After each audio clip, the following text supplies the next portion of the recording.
محمد صلاح بيعلن نهاية رحلته مع ليفربول، وبيعلن ان هو خلاص هيمشي اخر السيزون. صدمة وجهها الاسطورة محمد صلاح لكل عشاق ليفربول وعشاق محمد صلاح في كل انحاء الوطن العربي او في اوروبا، بانه خلاص هيختم مسيرته مع ليفربول بنهاية الموسم الحالي. ومن هنا بدأت الاسئلة: صلاح رايح فين؟ صلاح رايح السعودية، صلاح رايح باريس، صلاح رايح برشلونة، صلاح رايح ايطاليا. اسئلة كتير جدا بدأت تتوجه ومش عارفين وجهة محمد صلاح هتكون فين، وليه صلاح اعلن في الوقت ده تحديدا رحيله عن ليفربول. في الوقت ده تحديدا الموضوع مش صدفة خالص، اكيد صلاح ورامي عباس ليهم هدف واضح. فهي دي الاسئله اللي انا جاي اجاوبك عليها يا صديقي. الحقيقه الفيديو كان صعب انك تتكلم عن واحد من اهم اللعيبه في تاريخ مصر، انما يكون اهم طبعا في تاريخ مصر وافريقيا والوطن العربي، فاكيد الموضوع مش سهل، واحنا جايين نتكلم عن اهم الاسئله اللي اتطرحت. اما عن صلاح فهتكون في حلقه تانية ان شاء الله. بس قبل ما نبدا ننساش تعمل لايك الفيديو واشتراك في القناه، ويلا بينا نبدا. قبل ما نبدا خلينا نستبعد تماما بعض الافكار المضحكه اللي اتقالت، زي فكره عوده صلاح للاهلي المصري. فكره النادي الاهلي مش تقليل تماما من النادي الاهلي، لكن فكره عوده صلاح للنادي الاهلي الفكره نفسها يا جماعه شبه مستحيله وغير عقليه وغير منطقيه بالمره. برضو مش عشان صلاح زملكاوي زي ما بعض الناس قالت، لكن فكره ان الاهلي اصلا يعني فكره صلاح يرجع الاهلي ده يعني مستبعده تماما يا جماعه، ماديا ونفسيا وبدنيا الموضوع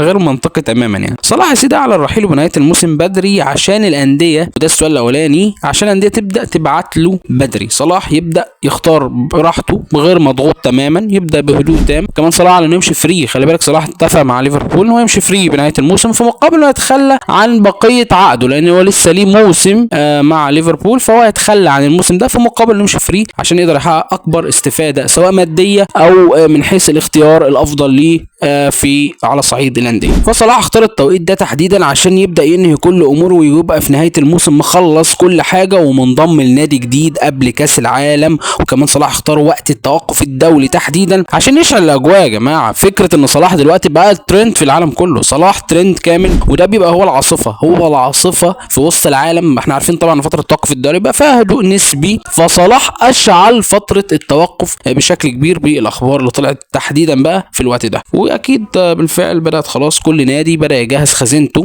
فكره ان انا هقدر استقطب صلاح مجانا فهي فكره مغريه جدا لكل الانديه. لكن خلينا نستبعد الاول بعض الفرق. يعني في اسبانيا مثلا في كلام عن برشلونه، وان لو حصلت تبقى ضربه قويه جدا يعني، لكن صعبه بعيده جدا بعيده. هي برضو فكره مستحيله بشكل كبير ان برشلونه يتعاقد مع صلاح انه يجي يلعب مكان مين. دي فكره مهمه.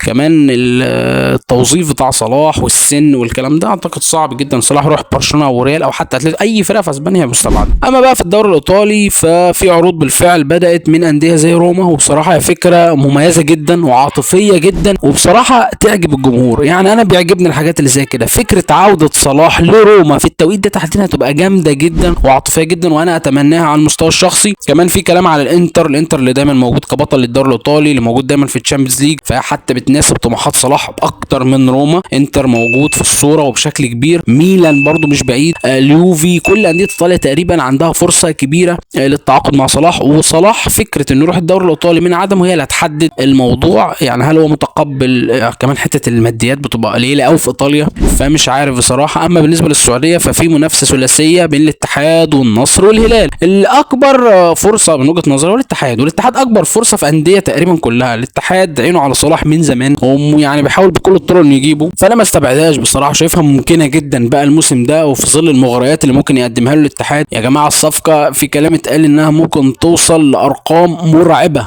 مليارات، يعني مليارات الجنيهات ويعني ملايين الدولارات. طبعا الموضوع يبقى كصفقه زي كده، وان الرواتب اللي ممكن تدفع الخياليه دي، فهي بصراحه كافيه باغراء صلاح بشكل كبير، خصوصا انك تروح الدوري فيه نجوم، في مندي، في ماني، في كريستيانو رونالدو، ويمكن اهم اللعيبه في التاريخ، في لعيبه كتير جدا، محرز، فيرمينيو، في لعيبه كتير جدا. هي ممكن تكون الوجهه الاقرب لصلاح الفتره اللي جايه، والله اعلم. لكن اللي عايز اقول لك يا صديقي ان صلاح اعلم في الوقت ده تحديدا عشان كل الضجه دي وعشان المنافسه ويطلع كسبان في النهايه وقبل كاس العالم تحديدا. وبصراحه هو عبقري في الجزئيه دي. انا وجهه نظري صلاح لسه قدامه على الاقل موسمين في التوب ليفل، مش في التوب ليفل بتاع صلاح لكن في التوب ليفل عموما بتاع الكوره. يعني خلي بالك صلاح عامل لحد دلوقتي 19 مساهمه تهديفيه، ودي ارقام في نص موسم. يعني لسه الموسم لسه اقل حاجه شهرين في الموسم، فممكن صلاح يوصل له ل 30 مساهمه او 25 مساهمه، ودي ارقام في ناس في البرايم بتاعها المساهمات دي. ففكره صلاح لا لسه قدامه اقل حاجه موسمين، وعشان كده انا بتكلم على فكره الدوري الايطالي تحديدا اللي انا متمنيها. لكن انا شايف الاقرب هو الدوري السعودي، والله اعلم. في كمان فكره مغريه جدا، وهي فكره انتر ميامي